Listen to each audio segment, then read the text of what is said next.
Way back when, before I was a Dynasty content creator, this is the strategy I used to build elite Dynasty teams. It's a strategy we've used now to formulate our entire Dynasty strategy that we bring to you on a daily basis.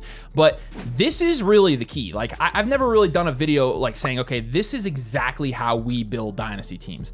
But this is it. You know, we've become known as the team review guys. We do tons of team blueprints, and the blueprints are great for a couple reasons. Obviously, the blueprints look really good because they're, you know, they look great. Look at it. Like, it's really cool looking. It's really nice. But that's not the best thing about a blueprint. The process behind it is, and the fact that it works, and the fact that we've had so much success with our customers on it. And this is why. This is literally, I'm going to tell you like how we do this. How do you actually build elite Dynasty teams?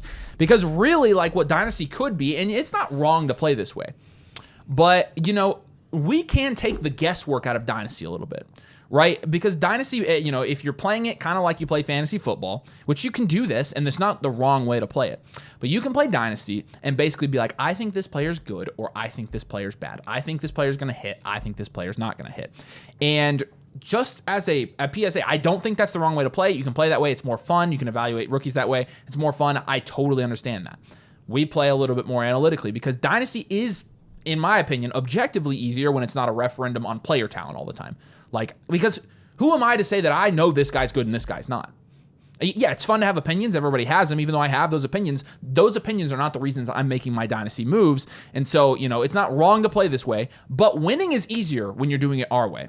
It is easier to win because I've done it both ways. I've tried leagues both ways specifically for like a video like this, so I can be like, okay, I can actually attest to this. And this is how we build our team reviews, right? We sit down and we review your team, and people are like, I would never pay for expert advice. And it's like, you know, we're not saying we know any better than you, but the process that we've created, and we do it so often, we're pretty confident it works. And it's just, the process itself is highly successful. Now, is it 100% hit rate? It's not 100% hit rate. Nobody in the industry has 100% hit rate for takes. If you're looking for that, you're in the wrong spot. We're gonna miss on takes, even the, you know, more objective, analytically based takes. And the more objective you make your arguments, the more you hit. And the hits, in our case, even though we have a lot of misses, our hits typically outweigh them, and it ends up as a net value gain for your team. So what do you actually need to do here? You need to understand, and you've heard this a million times, and I'm going to continue, but I'm going to actually tell you how to do this. You need to talk about Dynasty and approach Dynasty in a way that basically suggests that Dynasty is day trading. We've said this a million times. This is not groundbreaking. Playing the market and focus on value wins first. That's how you win. But how do you actually do this? Like, how do you actually do this with a player? And really, when I'm looking at a player, when Nathan's looking at a player in a blueprint, we ask ourselves two questions. Number one, how likely is this player to increase in value over the course of the offseason and next season? And number two, how likely is the player to decrease in value? Which, again, they're going to be the inverse of each other theoretically, right? There's also the, you know, the little percentage there that they just maintain their value, which honestly sometimes it's not little. A lot of times that's the most likely scenario. But the thing about the likelihood of somebody increasing or decreasing in value, a player in particular, is you can use past scenarios, you can use data, you can use examples, and come up with a more objective reasoning as to why you think a player is more likely to increase or decrease in value. Maybe not even more objective, but less subjective. Correct. And I think that's the key, and why so many of the blueprints that we do, again, we've almost narrowed it down to a science with rebuilds and reloads specifically, guys. We don't recommend that you down tier from some of the best players to go get two more guys that add up to the same amount of points per game that your best player does. That's stupid. That's counterproductive. You're never going to have the same ceiling. You target guys that have value upside. That's one of the number one comments that we suggest to people day in and day out. So many times. We can give you, we could give you 50 trade targets if we wanted to. So many people want trade targets all the time. They want the guys that they need to move off their team. They want the guys that they need to be able to target.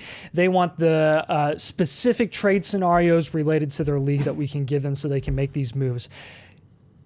Number one, we don't always have the time to do every single one of those specific trade scenarios. We can't think. There are literally an infinite amount of trade scenarios Correct. that we could build in your league.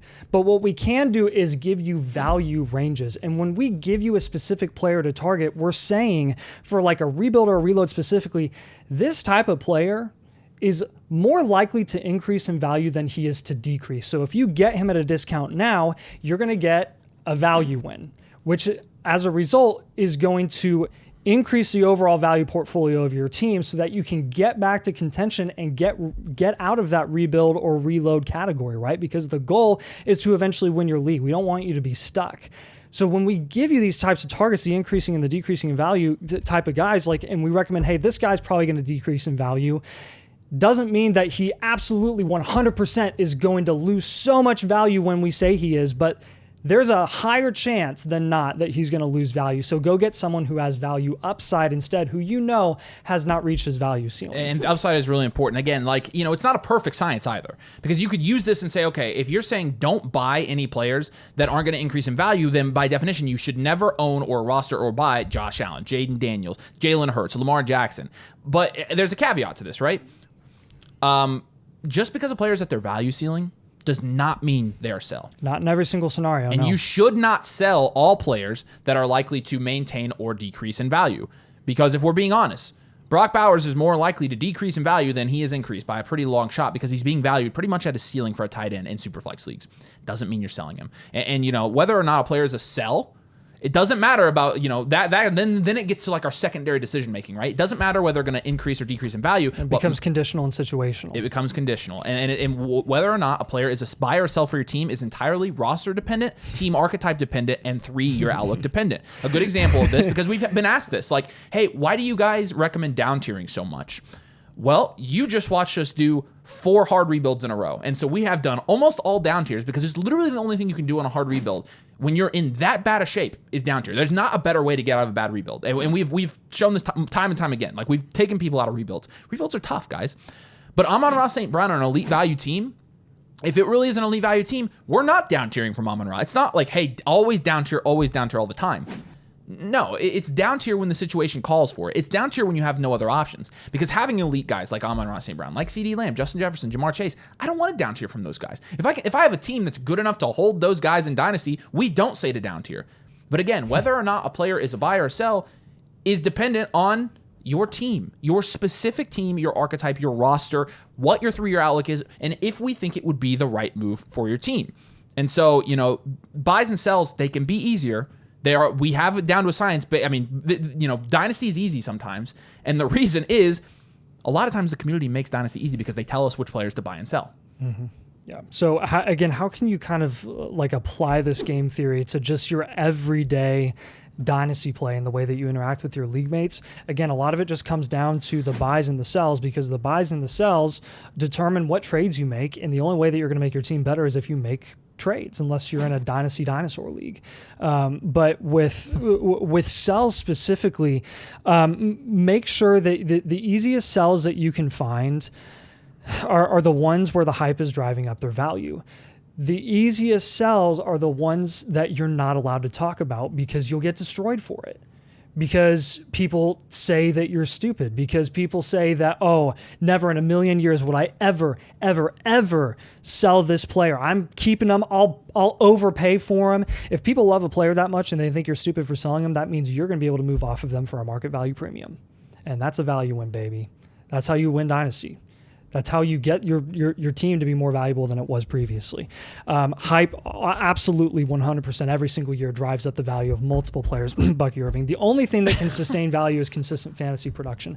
We got to see consistency, and that's why sometimes it's really hard to gauge the value of these new rookies that come in and the ones that have only been in the league for a year or two, and their situations keep changing, right? But the guys who have been in the league for years and years, not the super old crusty veterans all the time, but, the guys who are 25, 26 years old that are just reliable, there's value in that. there is maybe not a ton of value upside all the time, but there's value in that. And the ones that have consistent fantasy production, you're going to be able to get a decent amount of return for. Easiest buys are going to be the ones who the hype is driven down for their value, or the anti-hype, the people that are downers for, what are some of the coaching changes, injuries? What are some of the craziest things that have happened in the offseason that we've seen? You got Jordan Addison. Rasheed has a fast car. You got Jordan Addison. You got him dirt cheap. You got him dirt cheap, and he went from a sell to a buy so fast for us last year that it was kind of fun to play the Jordan Addison game. It was. Again, it's just predictable things like that again, with the fluctuation, as quick as the fluctuation's going on now, chances are you're just going to see a fluctuation happen as quickly as the one previously that was negative, and it's going to be positive, and you're just going to see the market correct itself. And so look at the odds of a player on your roster and compare them against value adjacent guys. Again, this doesn't work so much at the top of like dynasty startups, but if you could pull an example for me from like the 4th, 5th round of guys where we'd say, hey, this is where we find pivots, right? Yeah, so this is the art of the pivot, which is Devonta Smith. I would rather pivot off of Devonta Smith and go get a guy like Rome Odunze, who actually has a chance to be the top option in his offense, and a Ben Johnson offense. And even if he's not the top option there, he's not competing with the Saquon Barkley and an A.J. Brown and the rushing upside of Jalen Hurts, right? Devonta Smith has great contract insulation, but he's a player that, again, has a cap ceiling long-term, and he can only be ranked so high. Even Rashee Rice is in that range at the moment. T. Higgins is in that range at the moment, and he's about to get a contract. Chris Olave ranked below Devonta Smith right now. It's a disgusting situation for Olave, admittedly, but you can get Olave plus a decent amount if you down tier from a guy like Devonta Smith. And there are a couple of different questions you can ask to kind of see if you should make pivots, because pivots are probably our second most recommended move on blueprints. Yeah. And what we ask ourselves internally is the lateral move that you're making a production upgrade or a downgrade? If it's a production upgrade or a lateral move or a production lateral move, then it's like, okay, then, you know, I'm probably going to be able to do this move and feel pretty good about it if I have the value on my team. You have to ask yourself, is the player more or less likely to increase in value?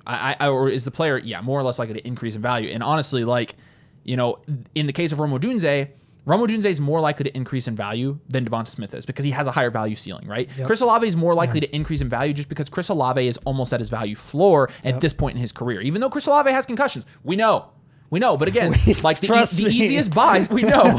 The easiest buys are the ones we've been told a few times that he's had a couple of concussions. In injuries, driving down a dynasty player's price is almost always a good investment. We've done it years and years and years on end. Mm-hmm. And so again, this is when you pivot, you look at guys, you look at their production, you look at their value, and then, you know, you also target upside. A good example of this is Christian McCaffrey. Any of the running backs in the range of Christian McCaffrey, I'm willing to pivot to Christian McCaffrey because if I'm going to own a running back in this range, and I'll just give you an example. So you got Kenneth Walker valued around above Christian McCaffrey. In every single league that I have in Dynasty, I will pivot from Kenneth Walker to Christian McCaffrey, maybe plus a little bit. Every single one I would do that.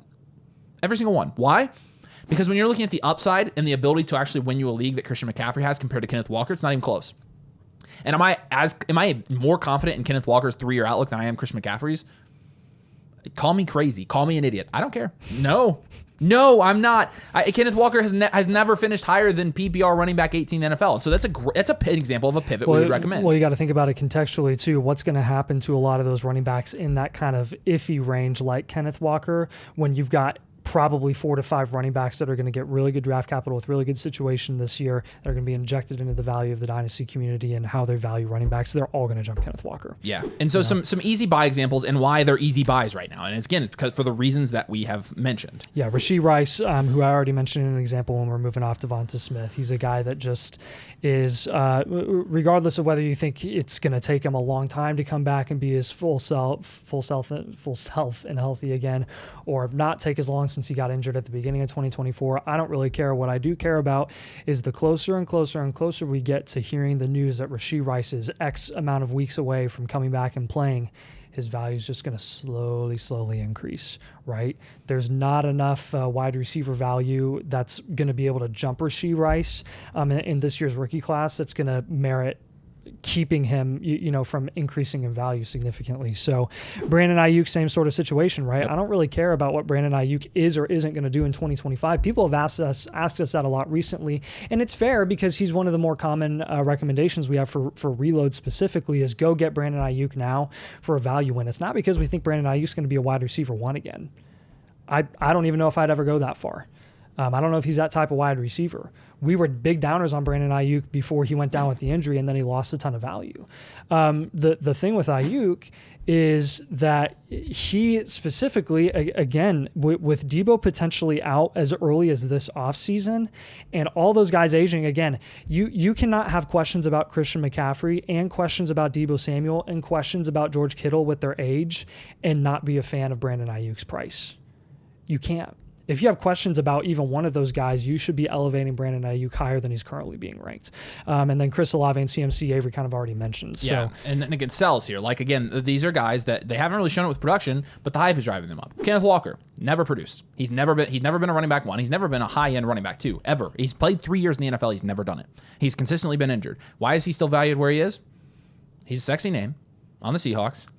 He's a good player. He is a good player. He's absolutely a good NFL running back. Objectively, is a good NFL running back. But is he a good fantasy asset? He hasn't been. How much more sample size do we need to see there? Zay Flowers. Again, we like Zay Flowers. Why are we pivoting? Because he's had really good years playing with, the best of Lamar Jackson this last year, and he's finished as the wide receiver 31 and 25, where he's pretty much been the only guy there. I mean, Mark Andrews sucked for most of this year, and he was being out. I mean, Zay Flowers was pretty much outproduced by Rashad Bateman when you're looking at efficiency. And then Ricky Pearsall. And, Nathan said, hey, I like holding Ricky Pearsall. Ricky Pearsall, once you actually have that sorted out in San Francisco and he gets the value jump, then he's a sell. At that point, he's going to be a sell, right? Because, again, Ricky Pearsall is not produced, but we're also just willing to take the bet that he is unlikely to increase in value. And so when you're looking, and this is ultimately this is practically exactly what I did when I had my first Dynasty League ever. This is exactly what I did. And same with me. Like, guys, a lot of this Dynasty theory that we've tried to develop for you guys and really perfect or get as close to perfecting as we possibly can is stuff that we've directly applied with the very first teams that we played with in Dynasty and have seen it pay off year after year after year after year. The same theory that he applied, the same theory that I applied, the same theory that we've been applying for forever before this was popular is like, you've downtiering and playing the market. It used to not be a common thing to move off of a high producing running back for multiple rookie picks plus maybe a high value upside player on top. Not even a rebuild. No, not even on a rebuild. If you had Nick Chubb on your team and you were rebuilding, you just try to rebuild with Nick Chubb on your team 4 years ago. Right. Instead of going and moving off of him for multiple rookie picks that you knew you were going to increase in value. Right. And it's not about the player and what you think about him and what you think they're going to do for the next couple of years. It's about how do you think the assets that you're accumulating are going to be valued in the future. And I say this not to be a total a-hole, because I swear this is not it. Because, again, you have to get lucky to win a Dynasty League. Yep. But you can put yourself in pretty good positions to win by having good teams and by getting buys. And I'm just saying this just to show you that I'm not just talking on my butt. I won a ton of money playing Dynasty this year. Of the total I spent on buy-ins, I quadrupled it this year. I had a really good year. Last year, I had 5 out of my 8 teams in the championships, or 6, and I lost every single championship. And that's just how it goes. So it's lucky. But again, like, consistently, we've put ourselves in good situations. So like, we're not just talking and not winning. Like, we do win our Dynasty Leagues too, like, because we follow this. And again, this is literally what I did. When you're tracking your investments, if you have a retirement account, you have a Roth IRA, you have a 401k, whatever, do you look every day and react individually to all of what your individual stocks are doing, your mutual funds, whatever? Or do you react to your whole portfolio? I know what I do. I get on my retirement account app, which happens to be Fidelity, and I look at what the overall value of the overall value of my portfolio, me and millions of other people. Fidelity stock is going to go up. Right, yeah, I was going to say we supported them. I look at the collective value of my portfolio. And so you need to track the overall value of your portfolio as well. This is the best way to see if you're actually playing Dynasty in a good way. And so, this is where market rankings, non-expert things should actually come in handy. Trade calculators like the one we have on Flock, even though we're not big advocates for making your trades or not because of trade calculators, we're big advocates for using them against your league mates. But the reality is, if you're really focused on market value when you trade and accumulating more market value over the long term, it actually is really important you're winning your trades on trade calculators. Because they suck, but in this case, you should be winning all your deals. Keep track of the totality of your offseason moves. My example of this is the first year I played Dynasty, the entire first offseason we had, I was trading like an absolute madman, like a madman. And what I did was, I would check trade calculators to make sure I was winning from a market value standpoint. Back then, I relied on trade calculators more than I relied on, my own analysis, which is, again, I wouldn't use trade calculators as gospel. But I did realize, quickly as I started making deals, what I would do is I would put the collection of guys I had traded away and the collection of guys I had gotten on my team, and I kept track of my overall net market value gain. And by the end of the offseason, it was substantial. I mean, according to whoever's market rankings on this calculator and this calculator, and I used 3 different ones because I was a complete degenerate, but I was crushing in market The first value. league I was in, people got annoyed with how much I was trading. And that's I was how you like, win. then why are you playing Dynasty if you're not trading all the time? Yeah, then that's how you win. And one real quick thing here, again, based off what Avery's saying and playing the market, The best thing about playing the market is it's not directly tied to your personal takes on players. You can watch as much film as you want. You can be a Twitter guy. You can have your takes on, the twitch and the elusiveness and talent, overall talent of a player, a running back or a wide receiver.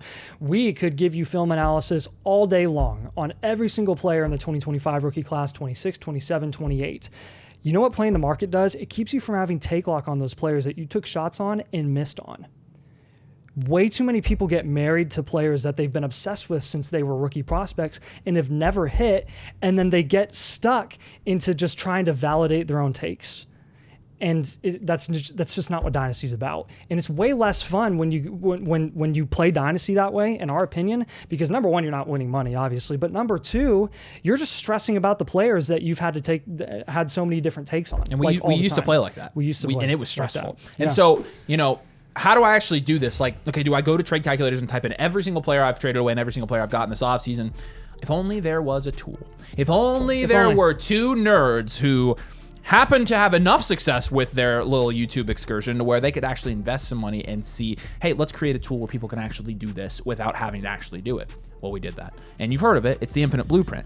Because when you're using the Infinite Blueprint the correct way, which was just launched this last week, we're going to do another launch in mid-February for those people who jump in now. The Infinite Blueprint is a little bit different than, actually, it's very different than the standard blueprint. Our opinions come through a lot on the blueprint, as objective as we can, but our opinions come through even more. The Infinite Blueprint is almost entirely objective in the sense that the positional grades in the Infinite Blueprint, they're actually not positional grades, and we're going to change the name of them because they're not the same as Nathan and I looking at your team and giving our opinion, because we might value X, Y, Z higher than the market, and we might say this is actually good enough to win, so this is an 8, but value-wise, you might have a 5. On the Infinite Blueprint, these are value grades.